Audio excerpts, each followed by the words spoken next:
Report कर रहे हैं Akbar दिलवानी 5 February जो में कश्मीर के हवाले से एमकेएम पाकिस्तान ठटे के incharge Mohammad Isa Jokhio senior joint incharge Thatta Junaid Siddiqui Nasir Abbas Shahzad Manganhar Mehboob Khan Choro Murtaza Khushk Haji Mehboob Baloch Lala Mohammad Jokhio Siraj Ansari बेन रैली में शिरकत कई मकली पार्क ठट्टे का ऐवान सहाफ़त ठट्टो ताईं रैली कढ़ी वई। एमकेएम पाकिस्तान ठट्टे के इंचार्ज चयो त कश्मीर में ज़ुल्म बर्बरियत ख़त्म कई वञे जेकॾहिं कश्मीर ते ज़ुल्म बर्बरियत ख़त्म न थी त एमकेएम पाकिस्तान जा कारकुन निकिरी कश्मीर में जहाद कंदा। एमकेएम पाकिस्तान के अॻुवाणनि कश्मीर सां इज़हार यकजहती तौर ऐवान साहब ठट्टो में एहतजाज रिकॉर्ड करायो।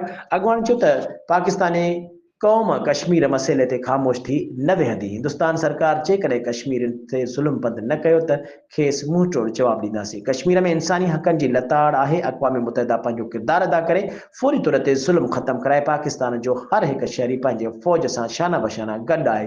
रैलीअ में ज़िले जे senior joint incharge Junaid Siddiqui ॿियनि अॻुवाणनि ख़िताब कयो।